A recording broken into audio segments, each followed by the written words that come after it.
Clarity వినిపిస్తుందంటే దీంట్లోనే మాట్లాడతాం. ఓకేనా? ఓకే, అందరికి ఆలాపి గుడ్ ఈవినింగ్.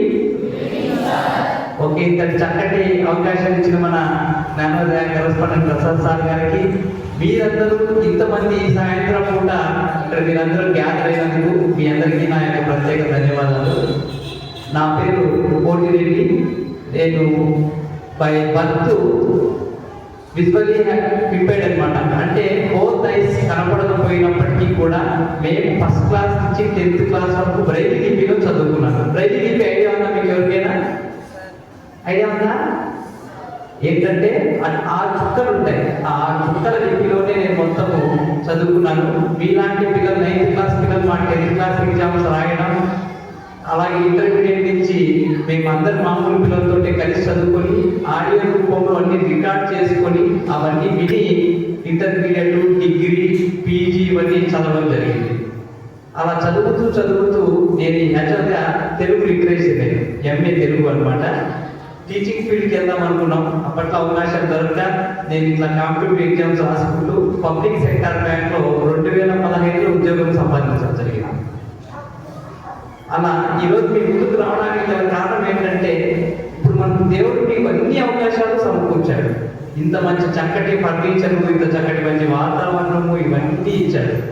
మాలాగా మీరు మట్టిలో కూర్చొని చదువుకునే రోజులు కూడా పోయినాయి.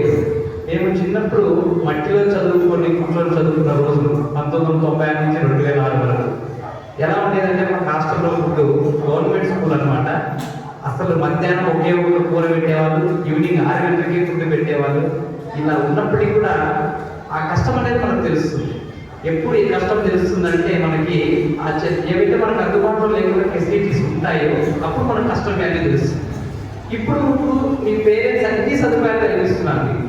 మార్నింగ్ రాగానే ఫుడ్ పెట్టి దానికి స్నాక్స్ మళ్ళీ డబ్బులు ఇచ్చి, మీరందరూ ఆలోచించుకోండి, నెలకు మీరు తినే ఇంటి ఖర్చు మాత్రమే ఎక్స్పెషల్లీ ఓన్లీ స్నాక్స్కి మీరు 600 రూపాయలు ఖర్చు పెడతారు.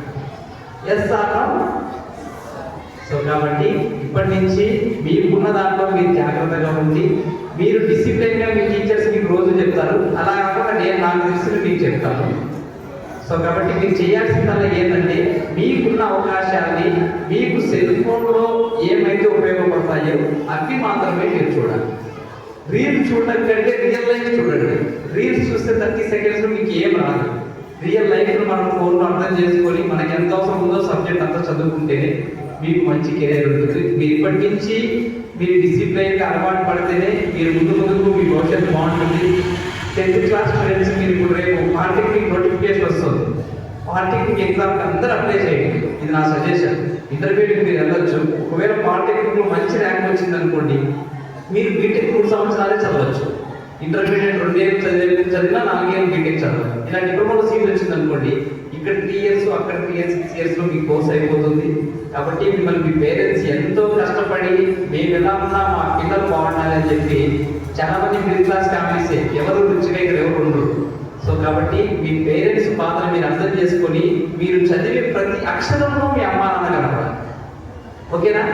మీరు చదివే ప్రతి అక్షరంలో మీ అమ్మా నాన్న మీకు కనిపిస్తే మీకు హ్యాపీగా ఫీల్ అయ్యి మీరు చదువుకోవచ్చు. అలాగే నేను ఇంత దూరం వచ్చి ఏమి అవకాశాలు లేకపోయినా అందుకోవడం చదువుకున్నాను కాబట్టి, మీరు అన్నీ ఉన్నాయి కాబట్టి, కనీసం నా కోసమైనా సరే మీరు ఇప్పటి నుంచి మారి మీరందరూ డిసిప్లైన్గా ఉండి మీరు కష్టపడి చదవాలి. అప్పుడే మీకు వాల్యూ ఉంటుంది. మనం చదివేటప్పుడు ఒకరిని ఇన్స్పిరేషన్గా తీసుకొని చదివితే మనకి ఇంకొంచెం వస్తుంది. మార్నింగ్ పూట కష్టపడి చదవండి, స్కూల్లో హ్యాపీగా ఫ్రెండ్స్తో హ్యాపీగా ఎంజాయ్ చేయండి, కమ్యూనికేషన్ స్కిల్స్ డెవలప్ చేసుకోండి. ఇంగ్లీష్ రాకపోతే మీకు ఎవరు రెస్పెక్ట్ ఇవ్వరు. మన ఆంధ్రప్రదేశ్లో ఇప్పుడు మీరు బీటెక్ అయిపోతే ఆంధ్రప్రదేశ్ సర్టిఫికేట్ చూస్తే మాకు ఆంధ్రప్రదేశ్ పిల్లలు వద్దు అనే స్థాయికి ఎదిగిపోయారు మన వాళ్ళు. ఎందుకంటే మన కమ్యూనికేషన్ స్కిల్స్ లేవు, ఇంగ్లీష్ కానీ హిందీ కానీ ఏం రావట్లేదు. సో కాబట్టి ఇప్పటి నుంచి మీరందరూ అలవాటు చేసుకోండి, ఇంగ్లీష్ బాగా నేర్చుకొని, పేరెంట్స్ని బాధ పెట్టకుండా, టీచర్స్ ఏం చెప్పినా సరే మన మంచిగా చెప్తారు చదువుకునేవాళ్ళు. మేము కూడా తిప్పుకునే వాళ్ళం 10th క్లాస్లో. రేపు ఎగ్జామ్స్ అయిపోయి ఫ్రీ ఫైనల్ మాకు స్వేచ్ఛ వచ్చేసి అనుకుంటాం. బయటికి పోయిన తర్వాత వాల్యూస్ తెలుస్తాయి మీకు ఇంటర్మీడియట్ పోయిన తర్వాత. సో కాబట్టి 10th క్లాస్ వాళ్ళు బాగా ఎగ్జామ్స్ రాయండి. మీరు ఎటువంటి ఇబ్బంది వచ్చినా ఏం కావాలన్నా మీకు ఎడ్యుకేషన్ పరంగా ఎప్పుడైనా సరే నా గైడెన్స్ మీకు ఎప్పటికీ సపోర్ట్ చేస్తాను.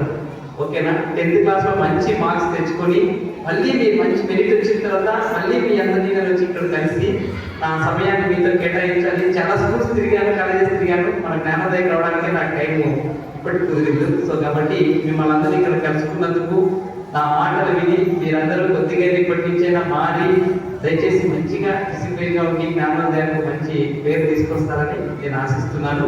మీకు ఎవరికైనా ఏమైనా డౌట్స్ ఉంటే స్టూడెంట్స్ ఎవరైనా అడిగితే మీకని చెప్పి రెస్పాన్స్